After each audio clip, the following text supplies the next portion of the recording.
Todo comenzó muy simple, muros de piedra seca y techos pajizos, aunque los primeros colonos llegaron a utilizar las cuevas naturales tal y como lo hacían los aborígenes. También se horadaron cuevas en aquel tipo de terreno que era adecuado para tal fin. Las construcciones con tejas vanas tardaron en imponerse, sobre todo por la carestía del material, ya que las clases menos pudientes no podían hacer frente a los precios de las tejas. Los techos pajizos eran más fáciles de obtener, paja de centeno o juncos de los barrancos eran materiales mucho más asequibles. Durante mucho tiempo siguió existiendo la casa pajiza, aunque sobre todo por los incendios y como medida de seguridad, el cabildo de la isla dicta normas para que finalmente se imponga la teja de barro. Pero la realidad es bien diferente. La verdad es que tuvo que pasar mucho tiempo hasta imponerse definitivamente la teja curva de origen árabe, aunque bien es verdad que las clases pudientes utilizaron este material para techar sus viviendas, razón por la cual magníficas haciendas y quintas de los siglos XVII y XVIII siguen luciendo sólidos tejados que embellecen el paisaje. En una isla de origen volcánico, los materiales que ofrece la naturaleza son de una gran variedad cromática y estética. El empleo de bloques de cemento en la construcción de la casa rural podemos asegurar que es un hecho bastante reciente. Durante mucho tiempo solo se empleó la piedra que ofrecía la naturaleza. Durante millones de años, la actividad volcánica fue arrojando sobre el territorio insular un valioso material que ha sido profusamente usado en la construcción, tanto rural como urbana. Aquí en las islas contamos con una gran variedad de tipos de piedra que nos ofrece la naturaleza volcánica. Su utilización ha dado personalidad a la casa tradicional. Desde el abundante basalto, pasando por la toba, puzzolana o piedra charnera, todas ellas han contribuido desde el principio a dotar a la construcción rural de un sello distintivo. La verdad es que ha sido una suerte poder contar con tan valioso material manejable en la naturaleza de las islas, que ha beneficiado notablemente a la arquitectura doméstica. El clima y la presencia cercana de canteras de determinado material ha influido notablemente en el tipo de vivienda de la zona. Esto se nota mucho en la vertiente sur de la isla, donde el empleo de la toba es más que evidente. La construcción tradicional rural plenamente integrada con armonía en el paisaje constituye por sí solo uno de los patrimonios más valiosos con los que contamos. Por desgracia, no siempre hemos sido capaces de apreciar tan valioso legado. Tenemos tendencia a infravalorar lo nuestro y la casa tradicional rural la identificamos con precariedad y pobreza. Por ese erróneo razonamiento, la sustituimos por construcciones modernas que no logran jamás identificarse con el entorno. El medio rural está siendo testigo de la invasión e implantación de un tipo de arquitectura hostil, aberrante y que nada tiene que ver con la tradición. Creemos que en muchos lugares de la isla el daño hace tiempo que es irreparable, pero en aquellos sitios donde aún es posible conservar lo que existe, alguien debe hacer algo. El abandono de las prácticas agrícolas y ganaderas lleva parejo el abandono de las casas lábricas que quedan a merced de los elementos.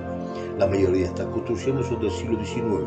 Por otra parte, los pueblos son cada vez más urbanitas, con todo lo bueno y lo malo que eso lleva consigo.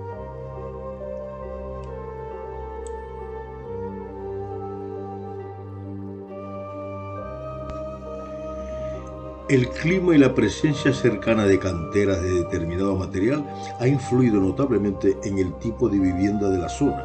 Esto se nota mucho en la vertiente sur de la isla, donde el empleo de la toba es más que evidente.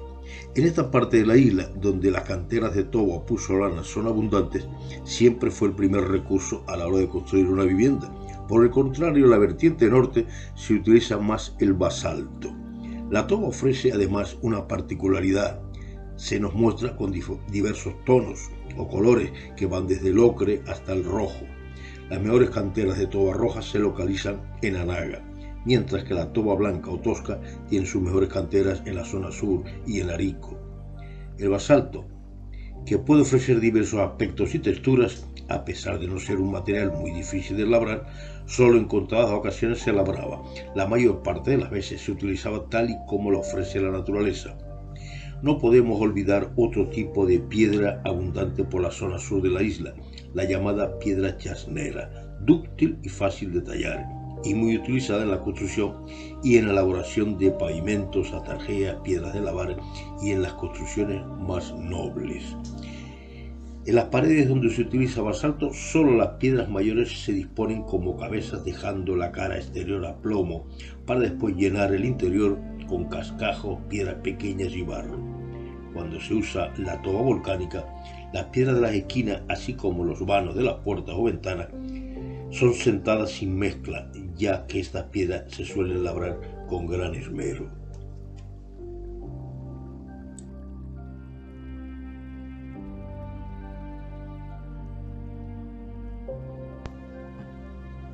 Todo esto en cuanto a la utilización de la piedra en la realización de la casa rural.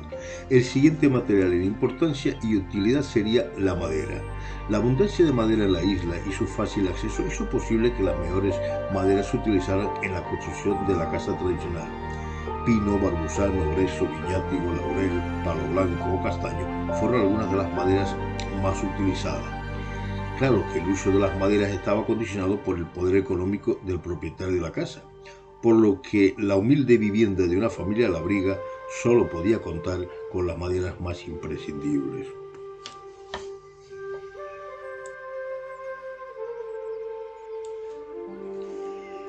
En cuanto al capítulo de puertas y ventanas en la casa rural, hay que decir que casi nunca se usaron ni bisagras ni goznes, solo los puntos de apoyo en el dintel y el umbral.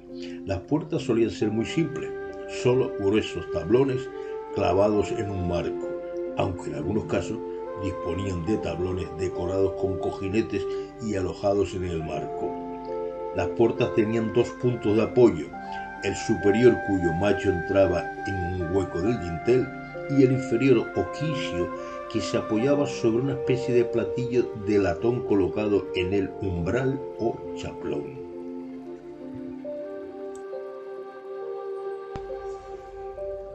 En cuanto al capítulo de ventanas en la casa rural, hay que decir que casi nunca eran tales ventanas, solo pequeños ventanucos de respiración, siempre por encima de la altura de una persona. Había que preservar la intimidad y ahorrar espacio, aunque con el paso del tiempo comienza a ser más elaborada, dotándola de hojas con cojinete, pero sin cristales.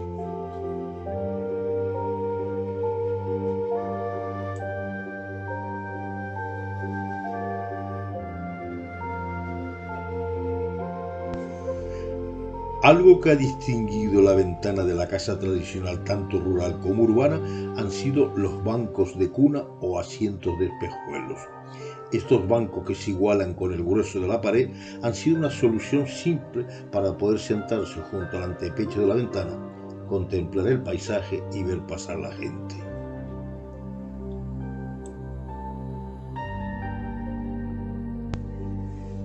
La humilde casa labriga solía ser de una altura, planta rectangular o en forma de L.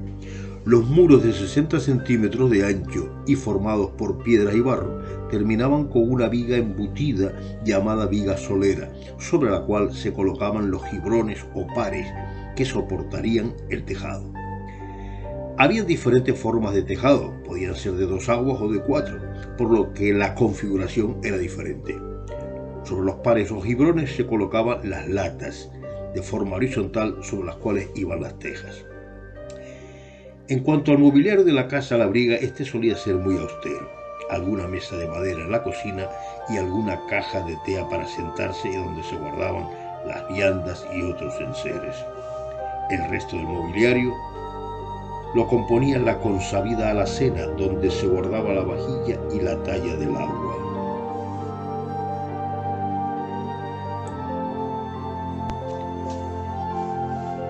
En cuanto a la cocina, que era donde se hacía casi toda la vida, era muy simple y austera. Un pollo de mampostería que albergaba los fogones y poco más. Los humos salían por entre las tejas. A pesar de ser la casa tradicional un referente de nuestra cultura, sigue sin tener la protección y consideración suficiente como para impedir los numerosos atentados que se siguen cometiendo a la hora de restaurar o rehabilitar viejas construcciones. Aunque nuestra casa rural no se distinguiera por su exquisitez arquitectónica o sus materiales no fueran de gran riqueza, cualquier cosa vale más que los implantes aberrantes que hoy se han permitido en nuestro medio rural.